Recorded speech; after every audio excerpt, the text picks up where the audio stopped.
देखिए, laws of mechanics, laws of motion, ये वही है क्लास 10th वाले। ठीक है, किसी बॉडी के मोशन के बारे में सबसे पहले जो नियम दिया था वो मैकेनिक्स के नियम थे, वो न्यूटन के द्वारा दिए गए थे। एक आपने एरिस्टोटल फैलेसी पढ़ा होगा, ले एक बुक में था एरिस्टोटल फैलेसी, अरस्तु ने दिया था उसके बारे में। एरिस्टोटल को अरस्तु कहते हैं, हिंदी में लोग अरस्तु कहते हैं। तो एक कॉलेज है, नाम नहीं बताएंगे, वहाँ के टीचर ने बताया कि अरिस्टोटल फैलेसी में जो फैलेसी है ना, उसका सरनेम है। जैसे एपी वाजपेयी, फलाने सक्सेना, वैसे एरिस्टोटल फैलेसी। Very good. अब चूँकि प्राइवेट स्कूल मतलब थोड़ा नामी गिरामी था, तो टीचर तो हम ही जैसे होते थे, कुछ अच्छे कुछ खराब सब जैसे हो। बच्चे हमारे यहाँ आते थे तो कैसे फैलेसी बता रहे, सर नहीं हमका धन्य हो जाता, हमसे बात करा भाई। फैलेसी मतलब होता भ्रांति, मतलब कुछ बातें वो गलत उन्होंने बताई थी। उन्होंने कहा था कि वहाँ एरिस्टोटल से यहाँ मतलब नहीं है कुछ।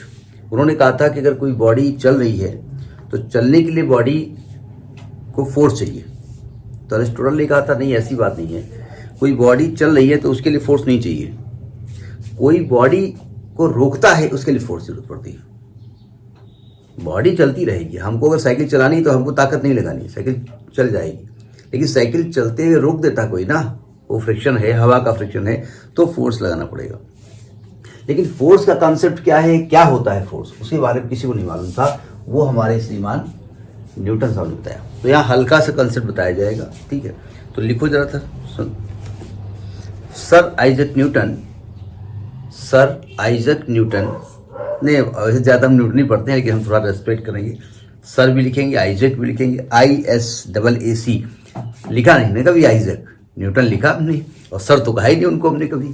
कहे कि सर हैं, इतने नियम बना के पढ़े पढ़े सर तक भन्नात है वहाँ। Sir Isaac Newton expressed his ideas of motion,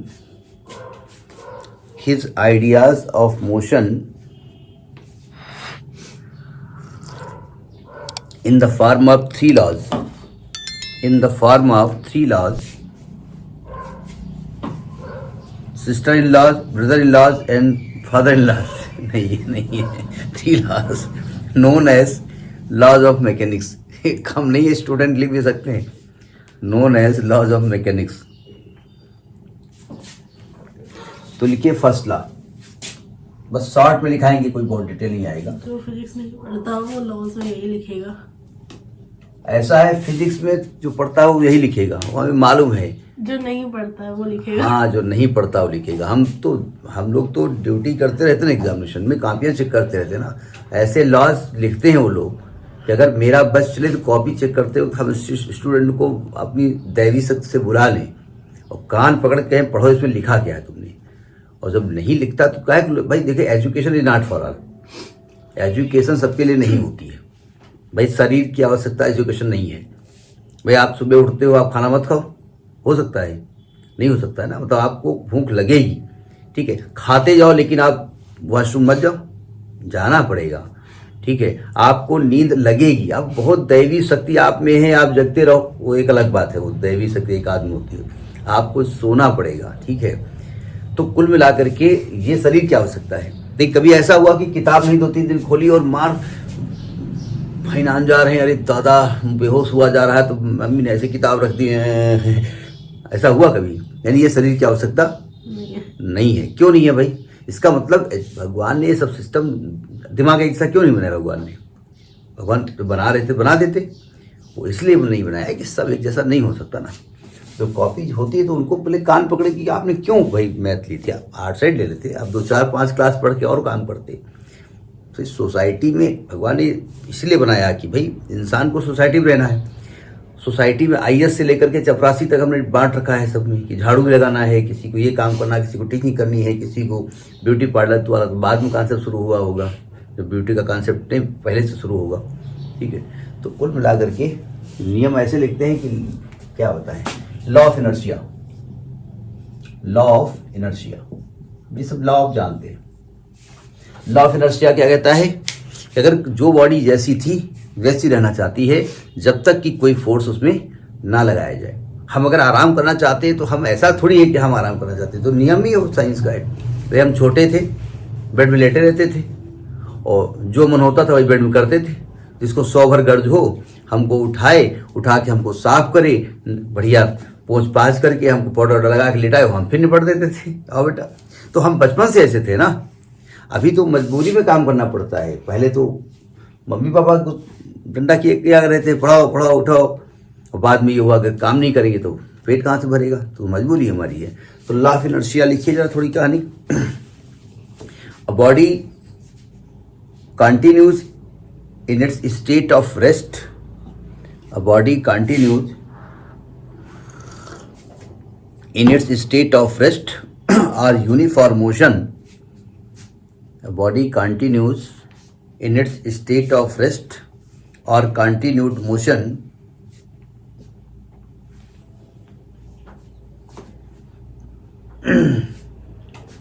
unless not disturbed by some external influence. थोड़ा सा लैंग्वेज ऐसी CBSE वाली है, वरना आप अपनी भाषा में लिख सकते हैं। Unless not disturbed by some external influence.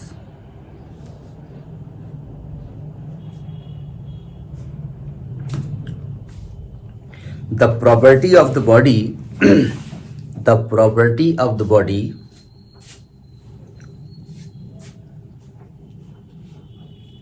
that it cannot change its state of rest, that it cannot change its state of rest or uniform motion is called inertia.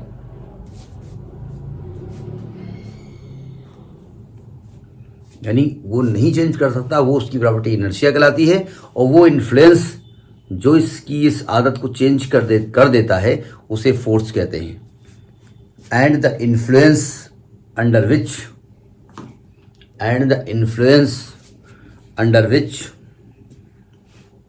the velocity of the particle changes,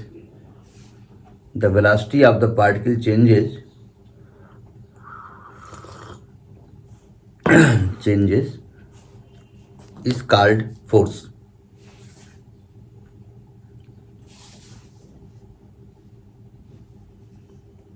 यानी ये जो law आपको quality of force बताता है।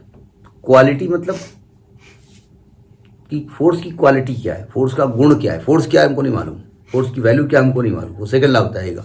ये quality बताता है कि फोर्स की क्वालिटी ये है कि किसी बॉडी अगर रेस्ट में है तो उसको मोशन में ला सकती है। ठीक है। अब दूसरा है लॉ, सेकंड लॉ है लॉ ऑफ फोर्स। सेकंड है लॉ ऑफ फोर्स, इसको सेकंड लॉ कहते हैं। फोर्स है second law. Second law force की वैल्यू देता है। तो लिखिए the time rate of change of momentum, the time rate of change of momentum is known as force. The time rate of change of momentum is known as force. F is equal to dp by dt. F is equal to dp by dt. जब हम थोड़ा सा इसको और बढ़ा दें तो F is equal to d by dt of, इसको mv लिख देंगे। F is equal to D by M को बाहर कर दें, D by D T of V, और D by D T of क्या होता है, वी क्या होता है, ए होता है, तो बराबर एम ए। ठीक है। क्लास 10th लेवल में ये डेफिनेशन पढ़ाई तो गई है, लेकिन फोर्स को एक्सप्लेन करने के लिए वहां बताया गया था कि force is proportionate to M and force is proportionate to A. तो F proportionate M A, F बराबर के एम ए। ठीक है। और के की वैल्यू क्या न्यूटन साहब ने मानी थी, 1। क्यों मानी थी, देखिए एक्चुअली में वो फोर्स जिसमें ये फार्मूला न्यूटन साहब दे रहे थे उसमें फोर्स के बारे में कोई जानता नहीं था क्या होता है। कोई ऐसी बला है जो आंख दिखा दिए कि आदमी जो है हालत खराब, इसका मतलब आंख दिखाने से क्या हो गया। तो पहले हम लोग आंख दिखा देते थे स्टूडेंट को, स्टॉप, स्टैंड अप मतलब स्टैंड अप, फिर उनकी हालत खराब की आज पढ़ के आना ही पड़ेगा। अब कोर्ट ने कहा नहीं, आंख नहीं दिखा सकते हो, डांट तो सकते ही नहीं हो, इंसल्ट न कर देना लड़के की, इज्जतदार लड़का है, लड़को यहाँ बैठ गया हमारे, यहीं बैठ के लेटरिन बाथरूम करता है, कहते यहीं से करेंगे भाई वहाँ साहब देखा करते हैं, करो बेटा, हाओ सैलरी मिलती है, क्या करें, मतलब हमारे हाथ ऐसे बांध दिए, एक उंगली ऐसे पढ़ा दो, फिर हाथ पीछे कर लो, डांटो नहीं, बिन भय हुए न अपनी। तो खैर वो तो मास्टर की बात कर रहा हूँ। देखिए न्यूटन के पहले तक फोर्स के बारे में किसी को नहीं मालूम था कि फोर्स होता क्या है। न्यूटन ने फोर्स को डिफाइन किया। उन्होंने कहा देखो भैया ऐसा है ना कि अगर m बराबर 1 kg की एक बॉडी ले लें और उस पर एक्सेलरेशन हम 1 मीटर पर सेकेंड स्क्वायर करें तो फोर्स कितना होगा 1 न्यूटन का। नहीं, उन्होंने डिफाइन ही इस तरह किया। अगर वो पहले से फोर्स हमको मालूम होता ना तो k की वैल्यू न्यूटन 1 थोड़ी ले सकते थे।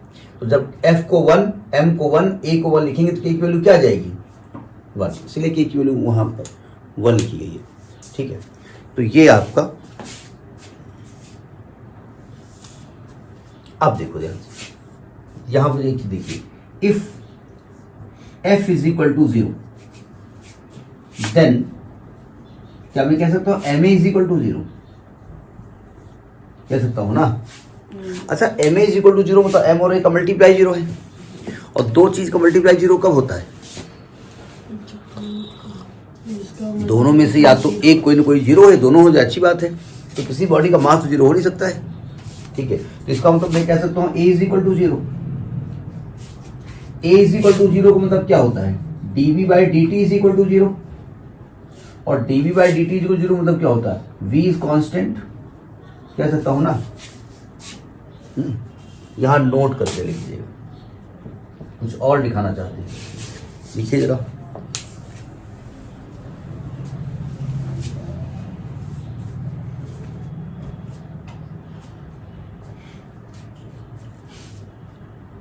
जरा ध्यान से देखिए, ये कौन सा नियम है भाई, ये कौन सा नियम है।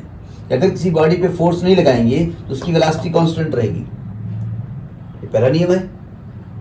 पहला नियम क्या कहता है कि अगर बॉडी रेस्ट में है, रेस्ट में मतलब वेलोसिटी कितनी है इसकी 0, और हम कहते हैं कांस्टेंट रहेगी ना, 0 ही बनी रहेगी। अगर मान लिया वेलोसिटी की वैल्यू कुछ है तो यही बनी रहेगी, तो यही फर्स्ट लॉ कहता है। तो this is the first law of inertia, this is the first law of motion. तो हम कह सकते हैं सेकेंड लॉ फर्स्ट लॉ का ही एक ग्रुप है। ठीक है, तो देखिए this is the first law of motion, this is the first law of motion.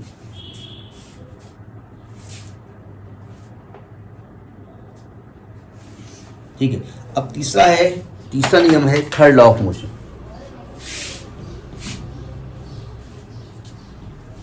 Third law of motion क्या होता है, थर्ड लॉ ऑफ मोशन कहता है कि अगर आपने अभी थोड़ी देर पहले बताया कि स्टूडेंट को आपने डांट दिया, यहाँ खड़े हो जाओ, स्टूडेंट खड़ा हो गया, तो स्टूडेंट जो खड़ा हुआ होगा तो अंदर में क्या सोच रहा होगा, अबे तू खुद खड़ा रहे बता रहा है, अंदर से क्या सोच रहा होगा, बड़ा आया गंजा गई उदारा खड़ा हो जाओ, हमारा बस चले ना तो उसकी नाक नोच नहीं, मन में सोच रहा होगा। अगर नहीं सोच रहा होगा तो फिर नियम गलत है। तो थर्ड लॉ होता है, third law of action and reaction, law of action and reaction मतलब हर एक्शन का एक रिएक्शन होना है। अगर आप स्टूडेंट को डांट रहे हो तो मन में आपको बिल्कुल तब मसाला बनाने के लिए सोच ही रहा होगा, बना भी सकता है। आजकल समय तो चेंज हो गया, आजकल टीचर भी चेंज हो गए हैं। जाओ तो लिखिएगा, to every action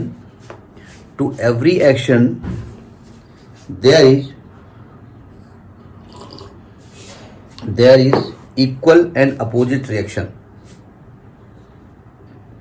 equal and opposite reaction। Her action का इक्वल अपोजिट रिएक्शन होता है। ना मानो तो आप जाओ बड़ी तेज से सर पटक दो जाकर दीवार में, आपने पटका है सर में दीवार में सर, तो टूटना किसको चाहिए था, दीवार को होना, सर को हम पटक रहे हैं, हम मार रहे हैं तो सामने वाले चोट लगनी चाहिए। लेकिन हाँ वो अपने आप इसलिए होता है कि न्यूटन नियम बना गए थे ना। तो लिखिए to every action there is equal and opposite reaction. जैसे हमने कहा कि दो बॉडीज हैं, body number 1 body number 2, body 1 ने 2 को धक्का मारा है, फोर्स लगाया है ऐसे, फोर्स क्या है F21 लिख सकते हैं, कुछ लोग F12 लिखते हैं उसको, वो एक्सप्लेन उस तरह करते हैं। हम कहेंगे फोर्स ऑन 2/1 और F12 करके फोर्स बाई 1 ऑन 2, बात वही है, कहीं वही रहे। और 2 ने 1 पे फोर्स लगाया 1-2, तो आप लिखेंगे यहाँ पर क्या होगा F12 is equal to minus F21। हर एक्शन का एक अपोजिट रिएक्शन होता है, ठीक है, इसको प्रूफ नहीं करने जा रहे हैं, वो होता है। तो ये आपके Newton's law of motion, class 10th से हम पढ़ते आ रहे हैं, ऐसा कोई बहुत बड़ी बात नहीं है, ठीक है, नोट करिए।